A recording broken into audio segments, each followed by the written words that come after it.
Heading लिखो system of linear equation. Inverse पढ़ लिया, आज इनवर्स के एप्लीकेशंस करेंगे।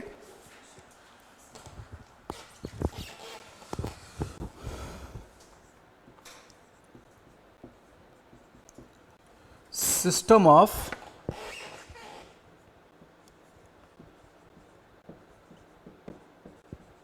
इक्वेशंस।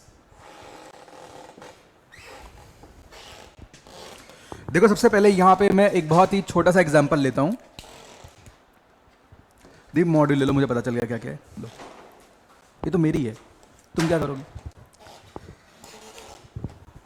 सपोज आपके पास 2 वेरिएबल इक्वेशन है जिसको आप बहुत पसंद करते हो, बहुत ही प्यार से आप सॉल्व भी कर सकते हो काफी जल्दी। x plus 4y equal to -1। Suppose ऐसा कोई इक्वेशन दिया गया है और तुमसे कहा जाए by using inverse of matrix you have to solve this equation, right? तो सबसे पहला जो स्टेप होता है, अगर इस इक्वेशन को आप प्रोग्रामिंग के थ्रू फीड करते हैं, मतलब लाइक अगर आप इस इक्वेशन को कंप्यूटर में फीड करते हो तो कंप्यूटर नॉर्मल इक्वेशंस के लैंग्वेज को तो समझता नहीं है, तो आपको कोई ना कोई मतलब कमांड, कोई ना कोई प्रोग्रामिंग करनी पड़ेगी। फॉर एग्जांपल मैटलैब में ये काम करते हैं, ठीक है? तो आप सबसे पहले क्या करेंगे, सारे कोफिशिएंट से बनी हुई मैट्रिक्स निकालेंगे। इसी इक्वेशन को किसी अलग तरीके से रिप्रेजेंट करने वाले हैं बच्चे। तो देखो, कोफिशिएंट से आप एक मैट्रिक्स बनाओ, 2 -3 1 4। This is coefficient matrix. कितने भी वेरिएबल का इक्वेशन क्यों ना हो, पहला स्टेप आपका यही है, आप पहले कोफिशिएंट मैट्रिक्स निकालेंगे।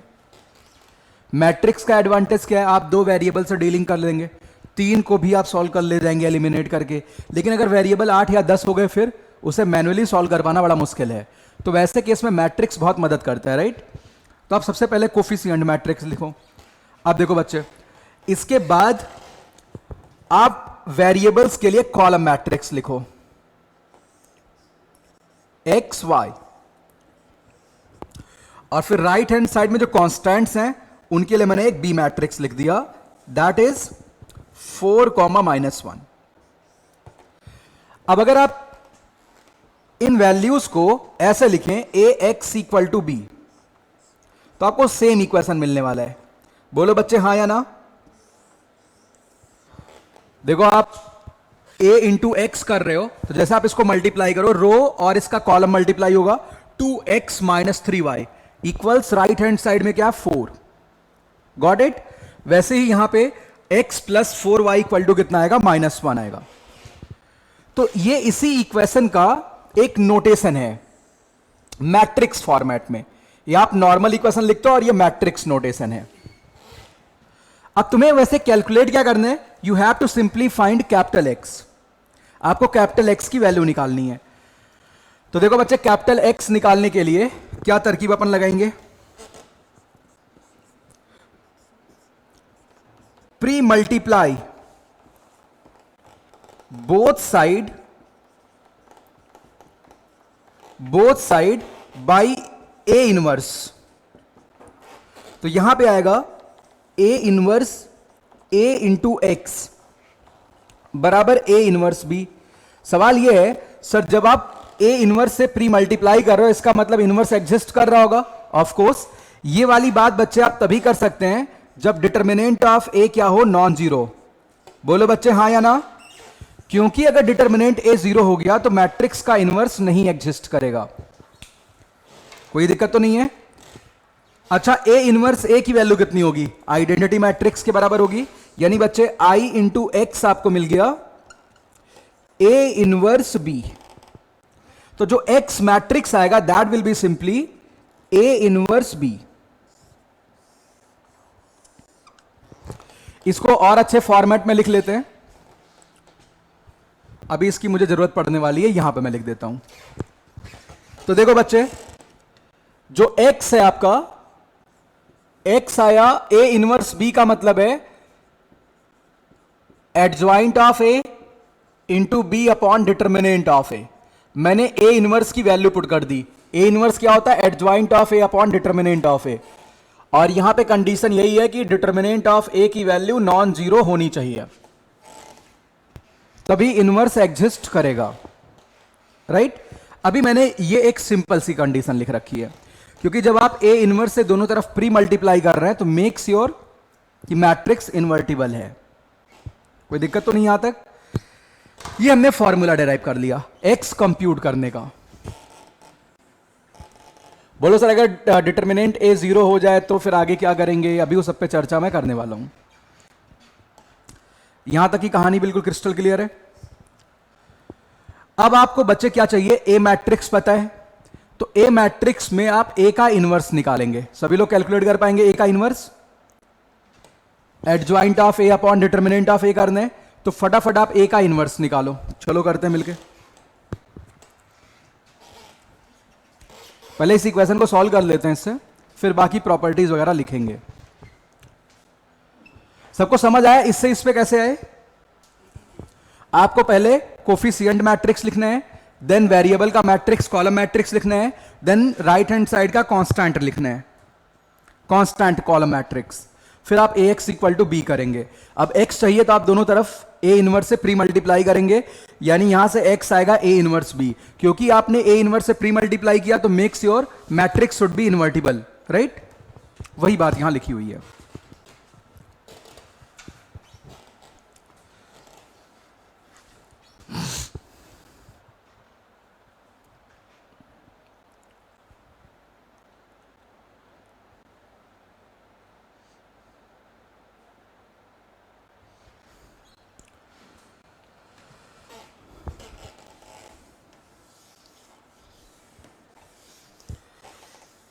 तो मेरे प्यारे प्यारे बच्चों, सबसे पहले एडज्वाइंट ऑफ ए निकालते हैं। एडज्वाइंट ऑफ ए का मतलब आपको फैक्टर मैट्रिक्स निकाल के क्या करने वाले हो? ट्रांसपोज लेने वाले हो। तो बच्चे पहले आप कोफैक्टर मैट्रिक्स निकालो। 2 के करस्पॉन्डिंग कोफैक्टर 4, -3 का -1, 1 का फिर -3 आप करेंगे +3 हो जाएगा। यहां पे 2, इसका ट्रांसपोज बोलो बच्चे हाँ या ना? यानी एडज्वाइंट की वैल्यू आएगी 4 -1 3 2। ठीक है, आपके पास बी मैट्रिक्स अवेलेबल है। अब आप adjoint of A into B calculate करने वाले हो। अब आप बच्चे क्या कैलकुलेट करने वाले हो? Adjoint of A into B calculate करने वाले हो। एडज्वाइंट ऑफ ए की वैल्यू आपको पता चल चुकी है 4 -1 3 2। इसमें बच्चे तुम बी मल्टीप्लाई करोगे 4 -1। चलो adjoint of A into B की वैल्यू आपको वहां से मिलेगी, तो आप ये रो कॉलम मल्टीप्लाई कर लो फटाफट। तो यहां पे मैं वैल्यू लिख देता हूं लाल। Adjoint of A into B matrix that will be simply 16 -3 यानी 13, और यहां पे 4 -2 यानी 2 आएगा। बोलो भाई कोई दिक्कत तो नहीं है? अब अच्छा वहां पे -1 है, ठीक है, तो हो जाएगा ये -6 हो जाएगा। अब बच्चे अगला स्टेप क्या है? डिटर्मिनेंट ऑफ ए। तो आप डिटर्मिनेंट ऑफ ए निकाल लो। ए मैट्रिक्स का डिटर्मिनेंट क्या होगा भाई? 8 + 3 11। बोलो बच्चे हाँ या ना? अब आप इसमें डिवीजन करने वाला, आपको एक्स मिल जाएगा यहां से। तो चलो भाई यहां पे अब अगला स्टेप करते हैं। यानी जो x होगा that is adjoint of a into B upon determinant of a। तो x मैट्रिक्स आप ये लिखोगे 13 -6 और अपॉन में बच्चे क्या आएगा? 11। अच्छा ये x matrix simply x y ऐसे था, और ये बराबर है बच्चे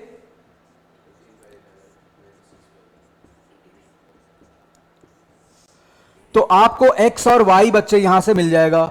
x की वैल्यू आएगी, y होगा -6/11। अब बच्चे आप ये कैसे पता करोगे आपका सॉल्यूशन सही या गलत है? जो भी x और y आया देखो इस इक्वेशन को सेटिस्फाई कर रहा है कि नहीं कर रहे, राइट? आप यहां वैल्यू डाल के देखो 13/11 -24/11। 13 - 24 is -11/11 which is -1। So this is right answer. ठीक, अभी तो 2 वेरिएबल के साथ ये डीलिंग हुई है। बोलो लाल कोई समस्या?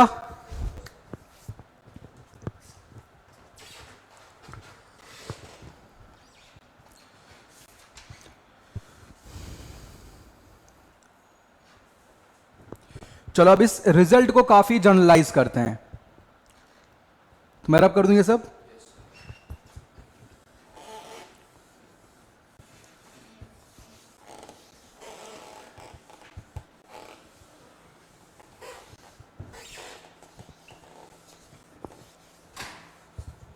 अब देखो अपने पास नंबर ऑफ वेरिएबल्स बढ़ने वाले हैं, तो मैं बिल्कुल जनरल केस लेता हूं। ऐसे कुछ लिखा हुआ है, अपने पास ये लीनियर इक्वेशन है a1 x, तो a1 x1 करके चलते हैं तो अप टू xn तक जाएंगे। सो आई थिंक इसमें कोई दिक्कत नहीं है, y1 y2। चलो तीन ही वेरिएबल लेते हैं, a1 x plus b1 y plus c1 z equal to d1, मान लो ऐसा लिखा हुआ है। और बच्चे अगला इक्वेशन है a2 x plus b2 y plus c2 z equal to d2, a3 x plus b3 y plus c3 z equal to d3। So one by one अगर मैं स्टेप्स की बात करूं, सबसे पहला स्टेप तुम्हारा है you have to simply write coefficient matrix. अब मैं सारी कंडीशन बताऊंगा कब कैसे सॉल्यूशन क्या होने वाला है। तो आप पहले कोफिशिएंट मैट्रिक्स लिखोगे बच्चे, a1 b1 c1, a1 b1 c1, a2 b2 c2, a3 b3 c3। ये ए मैट्रिक्स है। फिर आपको वेरिएबल मैट्रिक्स लिखनी है which is a column matrix. Variables है बच्चे एक्स वाई जेड। इसके बाद आप राइट हैंड साइड के कांस्टेंट को लेते हुए बी मैट्रिक्स बनाएंगे।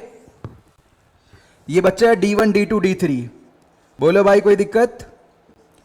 इतनी बात करने के बाद अपने पास फॉर्मूला क्या था कैलकुलेट करने का? अपने पास वेरिएबल को कंप्यूट करने का ये फॉर्मूला था, x बराबर जो आएगा that will be adjoint of a into B divided by determinant of a।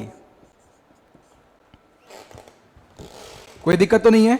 अब यहां पे बच्चे बनाते हैं केसेस। पहला केस,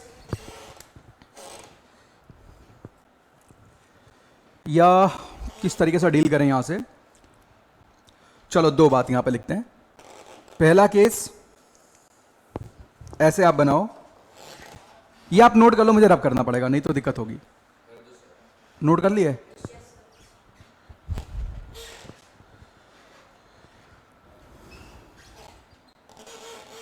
अब आप हेडिंग लिखो नेचर ऑफ सॉल्यूशन, ये इंपॉर्टेंट पार्ट है। नेचर ऑफ सॉल्यूशन ऐसे लिखना, नेचर ऑफ सॉल्यूशन।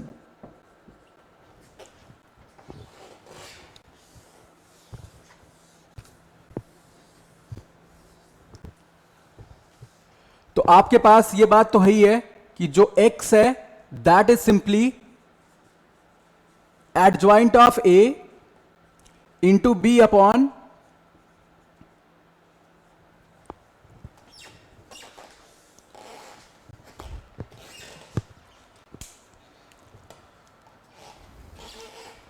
तो बच्चे पहला केस यहां पे, if system of equations are consistent, if system of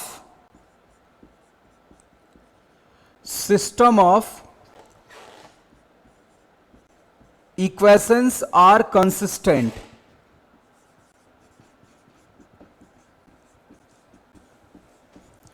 दूसरा केस है अगर सिस्टम ऑफ इक्वेशंस इनकंसिस्टेंट हो। यह टर्म आपको क्लास 10th में मिल गया होगा, इसका मतलब बताता हूं अभी क्या है।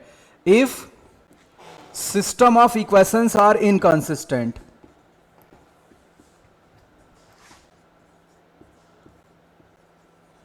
आर इनकंसिस्टेंट,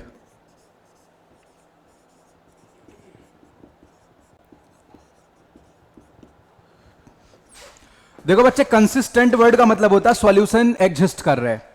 कंसिस्टेंट इस लाइन का मतलब क्या होता है? देयर एग्जिस्ट सॉल्यूशन, चाहे वो यूनिक हो चाहे इनफाइनाइटली मेनी, लेकिन इसका मतलब होता है there exist solution. Inconsistent word का मतलब होता है देयर एग्जिस्ट नो सॉल्यूशन। आप कॉमन सेंस यूज करिए बच्चे।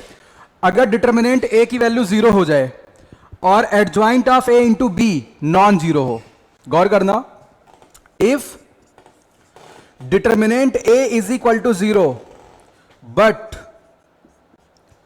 एडजॉइंट ऑफ ए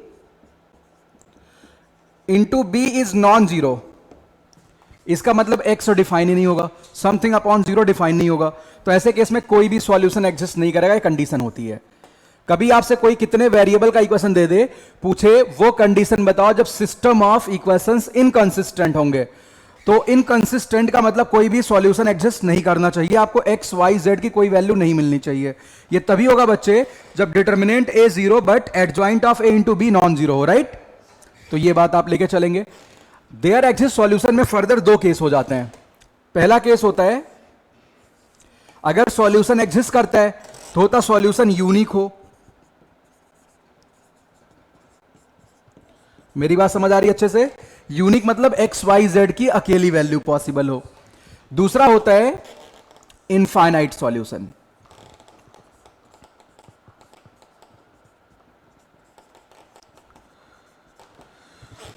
तो देखो बच्चे, यूनिक सॉल्यूशन में खास बात क्या होने वाली है, determinant A is not equal to zero and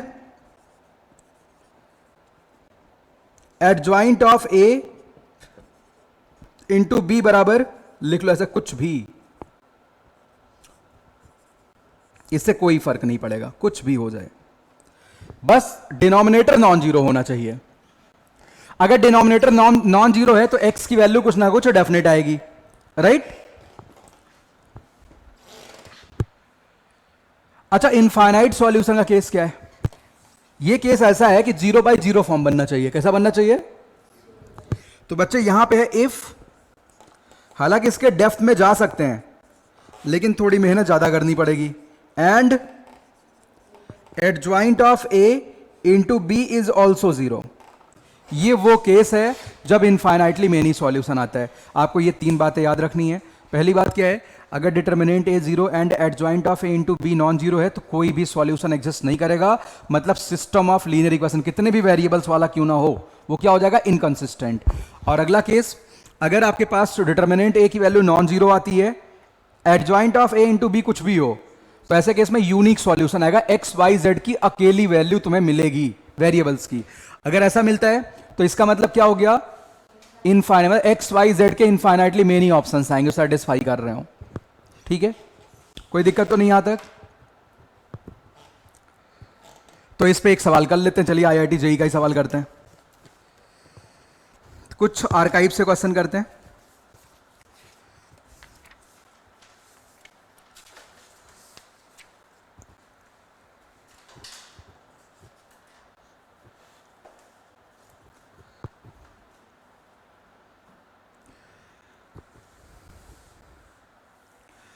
You consider the system of equations, सवाल लिखो, consider the system of equations, consider the system of equations, consider the system of equations x minus 2y plus 3z बराबर, x minus 2y plus 3z बराबर -1, minus x plus y minus 2z बराबर k, minus x plus 2y, sorry minus x plus y minus 2z बराबर k. ठीक है, अगला है x minus 3y plus 4z, x minus 3y plus 4z बराबर 1।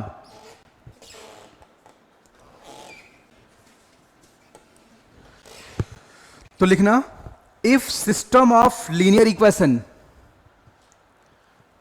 If system of linear equation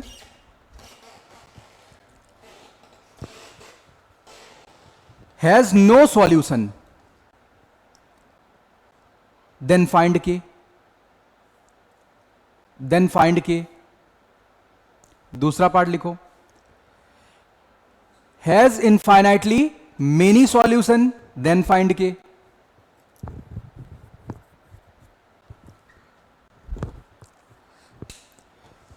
and has unique solution, then find k. मतलब तीनों case की बात कर ली गई एक सवाल में. अच्छा, आगे मैं डिटर्मिनेंट में क्रैमर्स रूल पढ़ाऊंगा तो ये बात फिर से आएगी वहां पे, ठीक है, किसी अलग तरीके से वहां पे करेंगे. अब देखो बच्चे, सबसे पहले पार्ट का क्या क्वेश्चन है, हैज नो सॉल्यूशन. सबसे पहले ए मैट्रिक्स बना लेते हैं. देखो बच्चे, ए मैट्रिक्स क्या है, 1 -2 3 -1 1 -2 1 -3 4.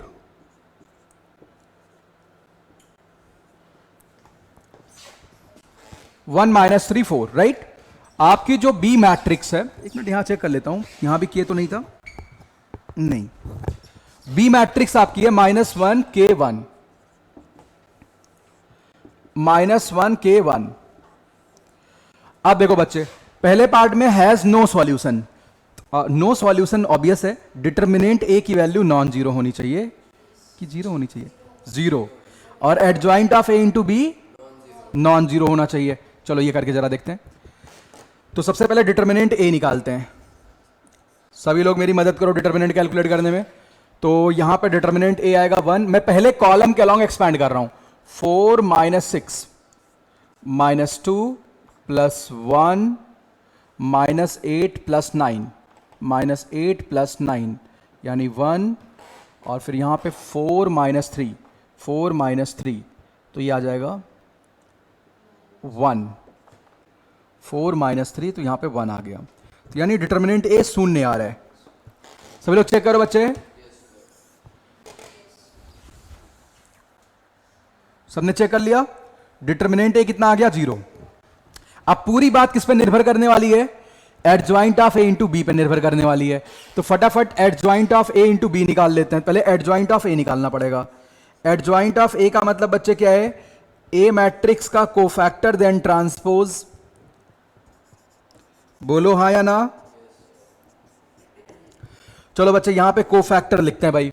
1 का कोफैक्टर, कैलकुलेशन प्लीज चेक करना. 1 का 4 -6 -2,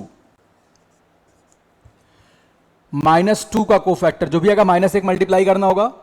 ये छोड़ दिया, -4 +2, -2 में -1 मल्टीप्लाई किया +2. 3 का तो छोड़ दिया ये रो और ये कॉलम. 3 -1 2, इस -1 का एक माइनस में मल्टीप्लाई करना है, ये छोड़ दिया और ये छोड़ दिया. -8 +9 1 आया तो -1 हो जाएगा. इसका रो और कॉलम छोड़ दिया, 4 -3 1 आया. Got it. -2 का देखना है, तो ये रो और ये कॉलम गया, -3 +2 1 आया, -1 आया, उसमें -1 मल्टीप्लाई किया, 1 आ गया. इस 1 का देखते हैं, रो गया कॉलम गया, 4 -3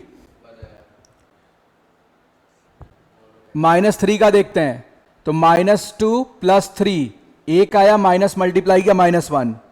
बोलो हाँ या ना. 4 का देखा तो 1 -2 -1 आ गया. ठीक है, कोई दिक्कत तो नहीं है. ये एडजॉइंट ऑफ ए है. अब एडजॉइंट ऑफ ए का हमें, सॉरी ये कोफैक्टर था, इसका ट्रांसपोज लेंगे तो एडजॉइंट मिलेगा. चलो बच्चे फटाफट निकालते हैं. Adjoint of A into B का कैलकुलेशन करना है. तो एडजॉइंट आ गया -2 2 2 -1 1 1 1 -1 -1. और बच्चे के आपका क्या है, बी मैट्रिक्स ये है, सॉरी के नहीं, बी मैट्रिक्स K1. चलो, और ये वैल्यू आपकी क्या होनी चाहिए, नॉन जीरो. पहले केस के लिए नॉन जीरो. पहले वैल्यू निकाल लो क्या आ रही भाई.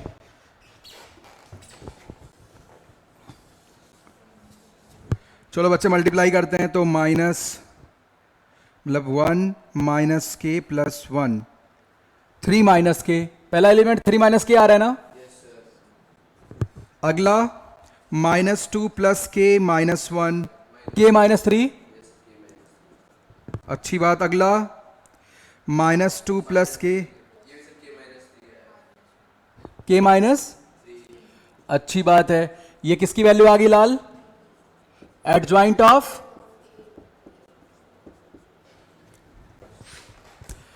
पहले पार्ट में क्या था आप ध्यान से पढ़ो। पहले पार्ट में बच्चे नो सॉल्यूशन, नो सॉल्यूशन में डिटर्मिनेंट तो 0 आ चुका है, उस पर तो के से कोई लेना देना नहीं, तो मुझे adjoint of A into B को नॉन जीरो करना है। नो सॉल्यूशन का अर्थ है डिटर्मिनेंट ए बराबर 0 but adjoint of A into B, ये क्या हो बच्चे? तो ये नॉन जीरो होना चाहिए, यानी बिल्कुल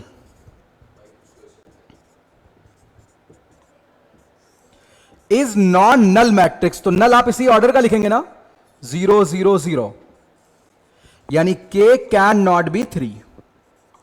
तो के कोई भी रियल नंबर हो सकता है एक्सेप्ट 3, कोई दिक्कत तो नहीं है। ये पहला पार्ट हो गया। देखो एक ही सवाल अच्छे समझ के कर लो, इसकी सारी बातें हो जाएंगी। अब दूसरा पार्ट क्या बच्चे? इनफाइनाइट सॉल्यूशन है।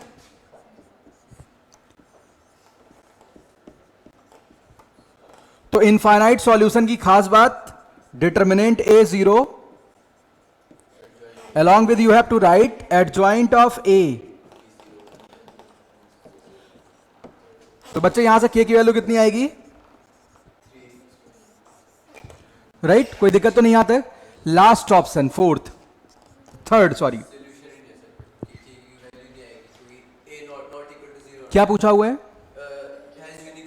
Unique solution can not be possible. Unique solution does not exist, मतलब के क्या हो गया यहां पे? नल, कभी भी नहीं हो सकता है। राइट तो देखो कितना प्यारा सवाल है, 2008 में आईआईटी में एसर्सन रीजन में पूछा हुआ था। ठीक है, तो आप इस तरीके से भाई इन सवालों से डीलिंग करेंगे। हालचाल खूब बढ़िया।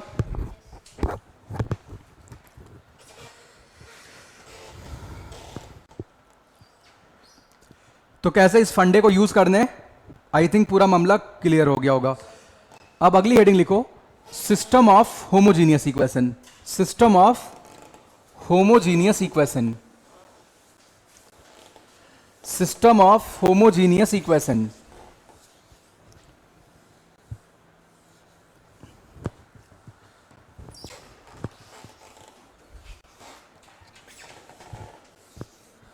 System of homogeneous equation.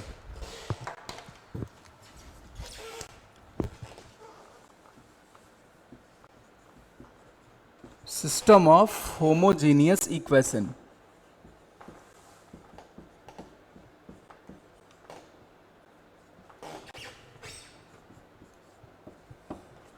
System of homogeneous equation, यहां पे मैं 3 इक्वेशंस लिख लेता हूं। होमोजीनियस का मतलब जो भी है, हर एक टर्म में वेरिएबल के पावर का सम सेम होना चाहिए।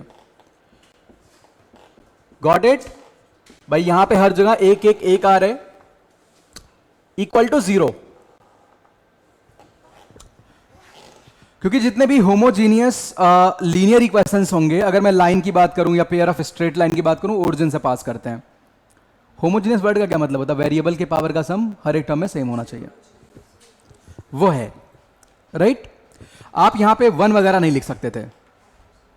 बोलो नहीं नहीं सर ये आपने गलत कर दिया, यहां 0 लिखा है तो यहां कैसे सेम है? अरे यहां पे वेरिएबल पावर कुछ भी लिख लो, 2 लिख सकते हो, आप सेम बना सकते हो। लेकिन अगर आपने यहां पे 1 लिख दिया, 1 लिख दिया, तो वेरिएबल का पावर 0 हो जाएगा। Got it? तो ये होमोजीनियस है। Next, a2x plus b2y plus c2z बराबर 0, a3x plus b3y plus c3z बराबर 0। इसमें जो चर्चा करी जाती है वो इसकी चर्चा करते हैं, ट्रिवियल सॉल्यूशन। अगर मैं ट्रिवियल के डिक्शनरी मीनिंग की बात करूं तो ट्रिवियल का वैसे हिंदी मतलब होता है तुच्छ। और अगर इसके सिनोनिम्स पे चलें, इसका मतलब होता है कि मोस्ट ऑब्वियस सॉल्यूशन, जो बहुत ज्यादा आप देखते तुरंत बता दो, मोस्ट ऑब्वियस। इसको देख के तुरंत कौन सा सॉल्यूशन आप बता सकते हो?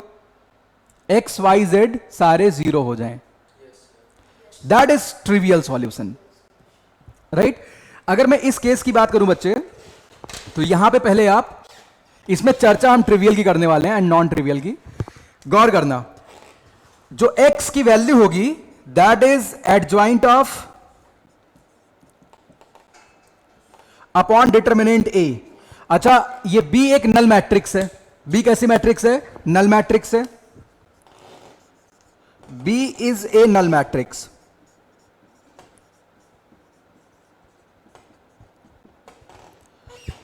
इसका मतलब ऐसे इक्वेशन में एक बात तो हरदम होने वाली है।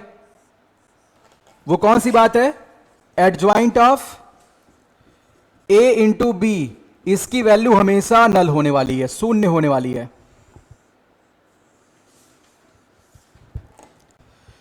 बोलो भाई हाँ या ना? न्यूमरेटर तो हमेशा नल मैट्रिक्स को चला गया भाई। तो यहां पे पहला केस बनाते हैं, first case.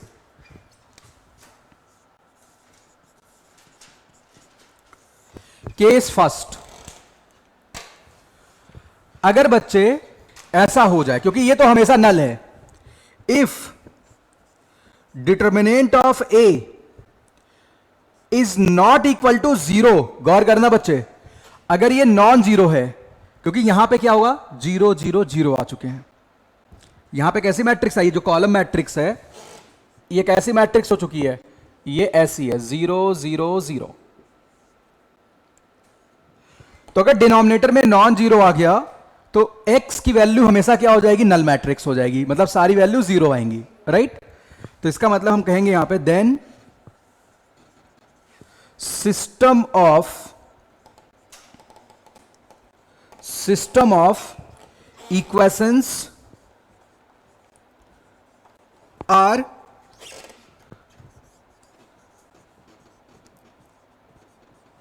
trivially consistent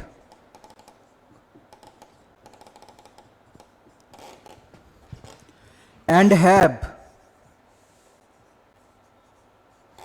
unique solution।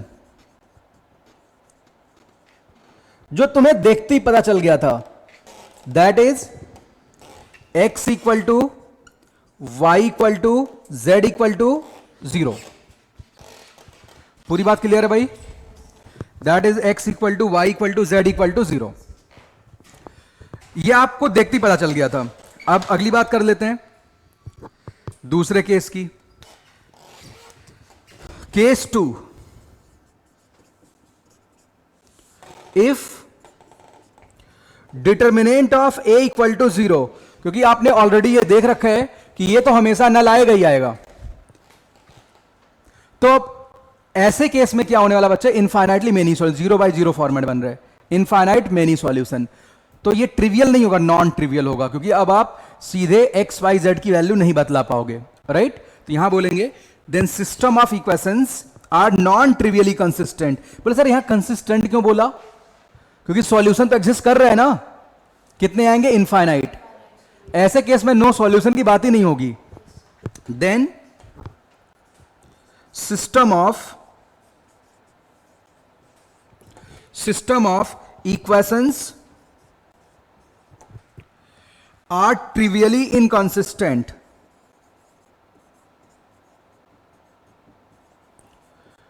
ट्रिवियली inconsistent, trivially inconsistent and have infinite solution।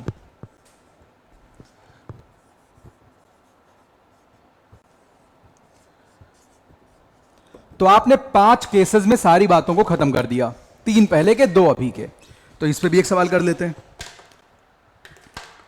ये पूरी बात अच्छे समझ आ गई बच्चे? तो अब मैट्रिक्स खत्म होने वाली है। पता नहीं, ऐसा थोड़ा लीक करते हैं।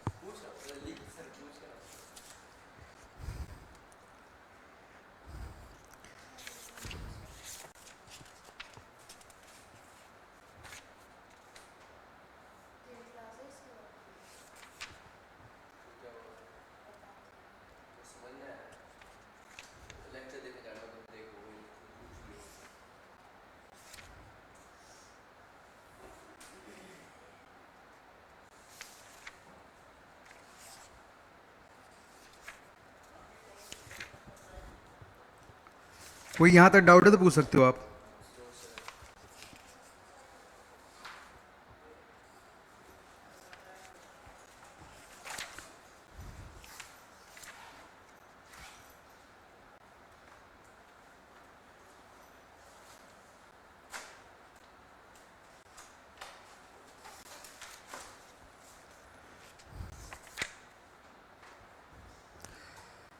लिखो, if system of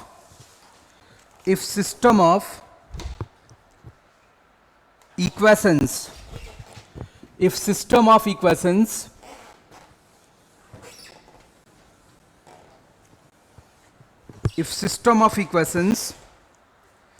lambda x plus y plus z, lambda x plus y plus z बराबर 0, minus x plus lambda y plus z बराबर 0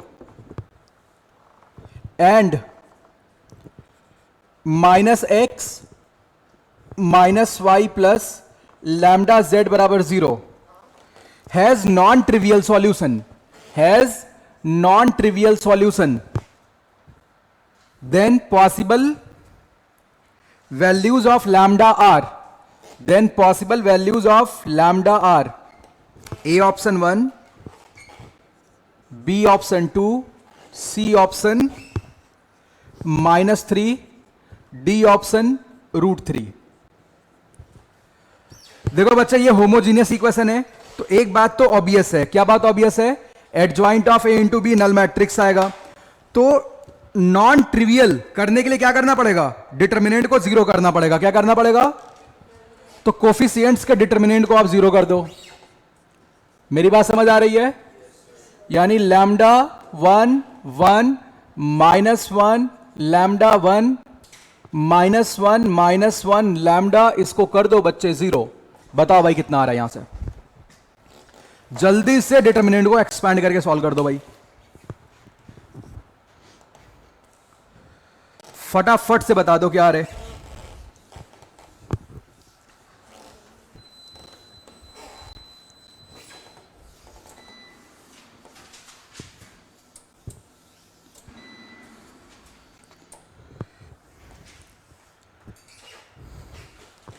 जल्दी बताओ बच्चे, जल्दी फास्ट करो। अरे बिंदु दीदी, एक्सपैंड करो इसे।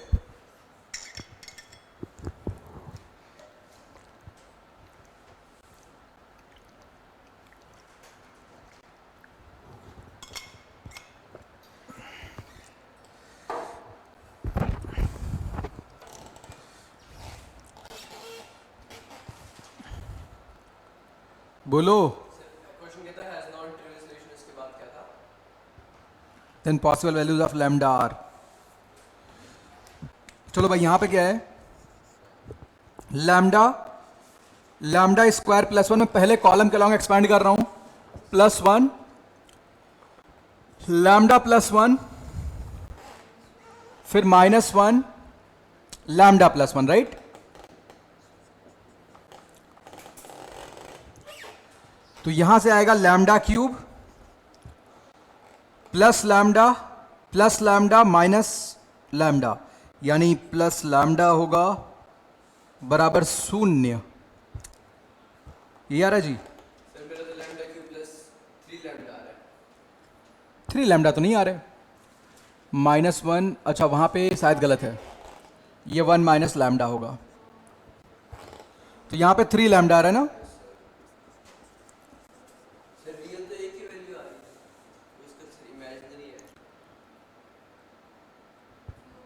1 माइनस लैम्डा और यहाँ पे इतना हुआ, तो लैम्डा -1 हमने कर लिया, राइट? 3 लैम्डा आ गया और +1 भी आएगा, इक्वल्स 0। ये बन रहा है जी? सर मेरा सिर्फ इतना बन रहा है, लैम्डा क्यूब प्लस 3 लैम्डा। एक मिनट, लैम्डा से यहाँ 1 1 कट जाएगा यार, क्या ही कर रहा हूँ। ठीक है, इक्वल टू 0।